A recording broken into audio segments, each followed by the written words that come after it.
أعوذ بالله من الشيطان الرجيم بسم الله الرحمن الرحيم يستفتونك قل الله يفتيكم في الكلالة إن امرؤ هلك ليس له ولد وله أخت فلها نصف ما ترك وهو يرثها إن لم يكن لها ولد فإن كانت اثنتين فلهما الثلثان مما ترك وإن كانوا إخوة رجالا ونساء فللذكر مثل حظ الأنثيين يبين الله لكم أن تضلوا والله بكل شيء عليم صدق اللہ مولانا العظیم۔ ترجمہ ان آیات مبارکہ کا یہ ہے، باری تعالیٰ فرماتے ہیں کہ حکم پوچھتے ہیں آپ سے، کہہ دیجئے کہ اللہ تعالیٰ حکم بتلاتا ہے تم کو کلالہ کا۔ کلالہ کیا ہے یہ ابھی آگے بتلاتا ہوں انشاءاللہ۔ کہہ دیجئے کہ اللہ تعالیٰ آپ کو حکم بتلاتا ہے کلالہ کا۔ ان امرؤ ہلک لیس لہ ولد ولہ اخت فلہا نصف ما ترک۔ کلالہ کہ اللہ تعالیٰ نے خود تعریف فرمایا کہ اگر کوئی شخص ہلاک ہو گیا، مر گیا، ان امرؤ ہلک، اگر کوئی شخص ہلاک ہو گیا، لیس لہ ولد، اور اس کی کوئی اولاد نہیں، ولہ اخت، اور اس کی ایک بہن ہے، فلہا نصف ما ترک، تو اس بہن کو اس شخص کی جائیداد میں سے، ترکے میں سے آدھا حصہ ملے گا۔ وَهُوَ يَرِثُهَا إِن لَّمْ يَكُن لَّهَا وَلَد، اور اگر بہن کا انتقال ہو جائے اور صرف بھائی ہو، بہن کو اولاد نہ ہو، ماں باپ نہ ہو، تو فرما رہے وَهُوَ يَرِثُهَا، اور وہ بھائی وارث ہوگا اس بہن کا، إِن لَّمْ يَكُن لَّهَا وَلَد، اگر نہ ہو اس کا کوئی بیٹا، فَإِن كَانَتْ اثْنَتَيْنِ فَلَهُمَا الثُّلُثَانِ مِمَّا تَرَكَ، پھر اگر ایسے شخص جس کی اولاد نہیں اور ماں باپ بھی نہیں، انتقال کے بعد ورثاء میں ایک سے زائد بہنیں ہوں، فَإِن كَانَتْ اثْنَتَيْنِ، اگر دو بہنیں ہوں، فَلَهُمَا الثُّلُثَانِ مِمَّا تَرَكَ، تو ان دو بہنوں کو 2/3 حصہ ملے گا اس میں سے جو وہ شخص چھوڑ کر مرا ہے۔ وَإِن كَانُوا إِخْوَةً رِجَالًا وَنِسَاءً، اور اگر کوئی شخص جو انتقال کر گیا اس کے ورثاء میں مرد بھی ہو، عورتیں بھی ہو، بھائی بھی ہو، بہنیں بھی ہو، فَلِلذَّكَرِ مِثْلُ حَظِّ الْأُنثَيَيْنِ، تو مردوں کے لیے برابر حصہ ملے گا دو عورتوں کے۔ یبین اللہ لکم ان تضلوا، اللہ تعالیٰ تمہارے واسطے بیان فرماتے ہیں ساری چیزیں تاکہ تم گمراہ نہ ہو۔ واللہ بکل شیء علیم، اور اللہ تعالیٰ ہر چیز سے واقف ہے۔ یہ ہو گیا ترجمہ ان آیات مبارکہ کا جو ہم نے پڑھا۔ آپ کو یاد ہوگا کہ جب سورہ نساء ہمارا آغاز ہوا تھا تو سورہ نساء کے آغاز میں اللہ تعالیٰ نے حقوق کو بیان فرمائے تھے، عورتوں کے حقوق، یتیموں کے حقوق، بچوں کے حقوق، نکاح اور شادی بیاہ کے معاملات اور اس سے متعلق احکامات۔ پھر اسی طریقے سے اگر کوئی شخص مر جاتا ہے تو اس کی وراثت کے مسائل، یہ وہ ساری چیزیں تھیں جو سورہ نساء کے شروع میں بیان ہوئی تھی۔ اس کے بعد پھر تذکرہ شروع ہوا بنی اسرائیل کا، یہودیوں کا، عیسائیوں کا، اور پھر ضمناً کچھ احکامات اللہ تعالیٰ مومنین کو بھی دیتے رہے۔ درمیان میں تقریباً ایک پارہ گزرنے کے بعد پھر کچھ حصہ ایسا آیا تھا جس میں وراثت کے مسائل بیان کیے گئے تھے۔ اب اس کے بعد پھر اچھا خاصا حصہ گزر جانے کے بعد اب جب صورت اختتام کو پہنچ رہی ہے تو اللہ تعالیٰ نے پھر سے جو ہے وراثت کے مسائل کو یہاں ذکر کیا ہے۔ تو گویا یہ بتلانا چاہ رہے ہیں کہ ابتدا میں بھی، درمیان میں بھی، اور پھر اختتام پر بھی وراثت کے مسائل کا بار بار اعادہ اور تکرار کیا جانا یہ بتانا چاہ رہے ہیں کہ اس کی شریعت میں کتنی اہمیت ہے اور لوگ اور معاشرے میں اس کو کس قدر پیٹھ پیچھے جو ہے چھوڑے ہوئے ہے اور اس سے پہلو تہی کیے ہوئے ہیں۔ آج بھی اسلامی تعلیمات واضح ہونے کے باوجود نبی کریم صلی اللہ علیہ وسلم کے احکامات اور آپ کا مبارک طریقہ موجود ہونے کے باوجود آج بھی مسلم معاشرے میں اور ہماری سوسائٹی میں وراثت کے مسائل کو لے کر بڑی کوتاہیاں ہوتی ہے۔ بالخصوص خواتین کو وراثت سے محروم کرنے کی نحوست جو قائم ہوئی ہے وہ اب بھی برقرار ہے۔ بہنوں کو محروم کر دیا جاتا ہے، بیٹیوں کو محروم کر دیا جاتا ہے۔ بیٹیوں کو کیوں نہیں دیا جا رہا ہے؟ تو کہتے کہ شادی میں خوب خرچ کر دیا، تعلیم پر لگا دیا۔ تو بیٹے کی شادی جنات نے آ کر کی تھی، اس کی شادی میں پیسہ خرچ نہیں ہوتا ہے، ولیمے پہ ہزاروں لاکھوں روپیہ برباد نہیں کرتے۔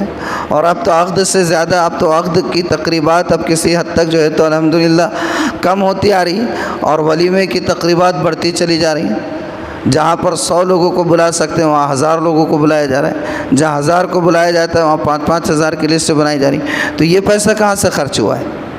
یہ بھی تو کیا ہے نا لڑکے کے لیے بھی، مگر لڑکی کے معاملے میں صاف کہہ دیتے کہ اس کی شادی کر کے دیے، اس کے فلاں اخراجات کیے، اور لڑکے کے بھی سیم اخراجات کیے ہوئے ہوتے ہیں، لیکن مزاج اور مینٹلٹی ایسی بنی ہوئی ہے۔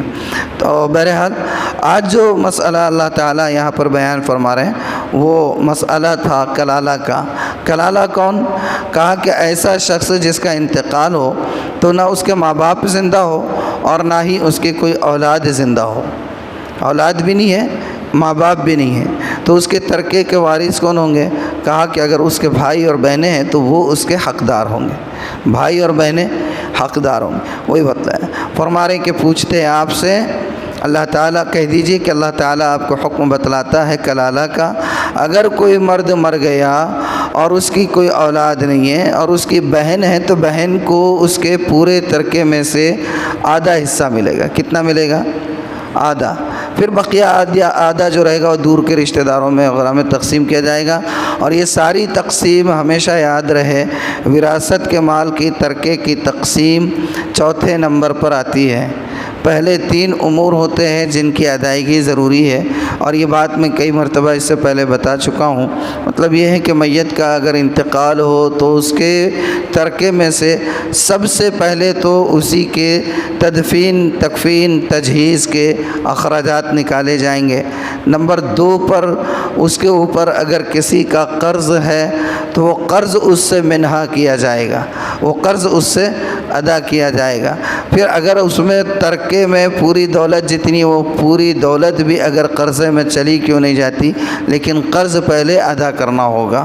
پھر تیسرے نمبر پر آتا ہے وصیت کا۔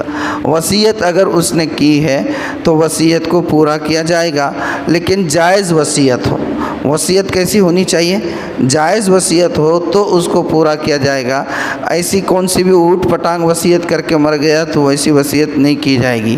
اور مان لیجئے کہ ترکہ ہے 1 لاکھ روپے کا اور موصوف جو ہے 70,000 روپے کی وصیت کر جا رہے ہیں تو یہ وصیت قبول نہیں ہوگی۔ 70,000 روپے وصیت میں سے خرچ نہیں کریں گے۔ کہ مرتے مرتے بول دی کہ بھئی فلاں جو ادارہ ہے، فلاں جو مسجد ہے، فلاں جو ٹرسٹ ہے، اس ٹرسٹ میں میرے پیسوں میں سے 70,000 دینا، اور معلوم ہوا کہ مرحوم کا کل اثاثہ 1 لاکھ ہے، تو یہ ورثاء کو محروم کرنے والی بات ہو رہی ہے۔ تو اس میں سے صرف 33,000 جو ہے دیا جائے گا۔ 1/3 میں آدمی وصیت کر سکتا ہے 1/3 تک، 1/3 سے زیادہ کی وصیت وہ نہیں کر سکتا ہے۔ اگر کر کے مر بھی گیا 1/3 سے زیادہ کی وصیت تو اس وصیت کو پورا نہیں کیا جائے گا۔ میکزیمم 1/3 1/3 کی اس کی جو ہے وصیت پوری کی جائے گی۔ اور اسی طریقے سے غلط کاموں کی وصیت کر گیا تو وہ بھی نہیں ہوگی، کہ ایک تو یہ ہے کہ پورے پیسے کی وصیت کرا وہ بھی نہیں ہوگی، نہیں پوری کی جائے گی، اور دوسرے ہے کہ غلط کاموں کی وصیت، مر گیا مرتے مرتے بول دیا کہ میرے پیسوں سے جو ہے فلاں مزار پہ یہ چڑھا دیا جائے، وہ کر دیا جائے، تو ایسا نہیں ہوگا، اس کو بھی پورا نہیں کیا جائے گا۔ تو اللہ تعالیٰ چوتھے نمبر پر آتا ہے وراثت اور ترکے کے مال کے تقسیم کا مسئلہ۔ یہ سارے امور ادا ہونے کے بعد پھر جو حصہ بچے گا تو ایسا شخص جس کی اولاد بھی نہیں، ماں باپ بھی نہیں، بہن ہے اگر تو بہن کو اس پورے ترکے کا آدھا حصہ دیا جائے گا، بقیہ اعضاء میں دوسرے رشتہ دار وغیرہ ہوں گے۔ آگے فرما رہے ہیں اور اگر ایسی کوئی بہن کا انتقال ہو جائے کہ جس کی اولاد بھی نہیں، ماں باپ بھی نہیں، بھائی ہے، تو پھر وہ بھائی بہن کے پورے ترکے کا وارث ہو جائے گا، بھائی کو پورا مل جائے گا۔ وہ یرثھا ان لم یکن لھا ولد، اور اگر بہن، وہ بھائی جو ہے وارث ہوگا اس بہن کا اگر نہ ہو اس کو کوئی اولاد۔ فإن كانت اثنتین فلہما الثلثان مما ترک، اور اگر ایسا کوئی شخص مر گیا جس کی اولاد بھی نہیں اور ماں باپ بھی نہیں اور اس کو ایک سے زائد بہنیں ہوں، تو پھر ایسی شکل میں بہنوں کو جو ہے 2/3 مال دیا جائے گا، 2/3 میں سے وہ اپنے ڈیوائیڈ کر لیں گے۔ بہنوں کو کتنا دیا جائے گا؟ 2/3۔ اب وہ 2/3 میں سے وہ لوگ تقسیم کر لیں گے۔ وَإِن كَانُوا إِخْوَةً رِجَالًا وَنِسَاءً، اور اگر ایسا شخص جس کے مرنے کے بعد نہ اولاد ہے نہ ماں باپ، لیکن بھائی بھی ہے بہنیں بھی ہیں بہت سارے، تو ان کے لیے کیا حصہ ہوگا؟ فرمایا وَإِن كَانُوا إِخْوَةً رِجَالًا وَنِسَاءً، اور اگر کئی شخص ہو اسی رشتے کے، کچھ مرد اور کچھ عورتیں، فَلِلذَّكَرِ مِثْلُ حَظِّ الْأُنثَيَيْنِ، تو ایک مرد کا حصہ ہوگا 2 عورتوں کے حصوں کے برابر۔ یبین اللہ لکم، اللہ تعالیٰ تمہارے لیے یہ ساری چیزیں کھول کھول کر بیان فرماتا ہے، ان تضلوا، تاکہ تم گمراہ نہ ہو۔ یہ سارے احکامات اللہ تعالیٰ نے واضح کر دیے ہیں۔ واللہ بکل شیء علیم، اور اللہ تعالیٰ ہر چیز سے واقف ہے، ہر چیز کے جاننے والے ہیں۔ دین اسلام اتنا پیارا دین اللہ نے دیا ہے کہ اتنی باریک باریک جزیات بھی خود باری تعالیٰ جو ہے قرآن میں بیان فرما رہے ہیں۔ سبحان اللہ، کیا اور کوئی دین ہوگا ایسا جس میں اتنی نزاکت کے ساتھ اتنے باریک جزئیات کو تک جو ہے بیان کیا گیا ہو؟ کوئی چیز شریعت نے اندھیرے میں نہیں رکھی ہے، کوئی چیز شریعت نے مبہم نہیں رکھی ہے، ہر چیز واضح ہے، بس کمی ہے تو ان کو جان کر ان پر عمل کرنے کی۔ اللہ تعالیٰ عمل کی توفیق عطا فرمائے۔ اللہ رب العزت کا بے پناہ کرم ہے اور اس کا شکر ہے، وَلِلَّهِ الْحَمْدُ وَلَهُ الشُّكْرُ، کہ آج ہمارا سورۃ النساء ختم ہو گیا۔ سورۃ النساء ختم ہوا، اب اس کے بعد انشاءاللہ سورہ مائدہ شروع ہوگا انشاءاللہ۔ سورہ مائدہ انشاءاللہ اس کے بعد اگر اللہ تعالیٰ حیات مستعار عطا فرمائے اور توفیق شامل حال رہی تو انشاءاللہ سورہ مائدہ کی ہم لوگ تفسیر کریں گے۔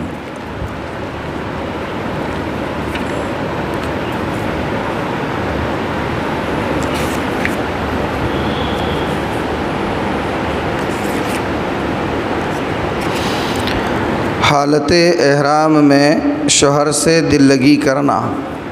اگر کسی عورت نے حالت احرام میں مقدمات جماع کو اختیار کیا، مثلا شوہر سے مباشرت فاحشہ کی، بوسہ لیا یا شہوت کے ساتھ چھو لیا، تو ایسی صورتوں میں چاہے انزال ہوا ہو یا نہ ہوا ہو، بہر صورت اس پر دم واجب ہوگا، لیکن دواعی جماع سے حج فاسد نہیں ہوگا۔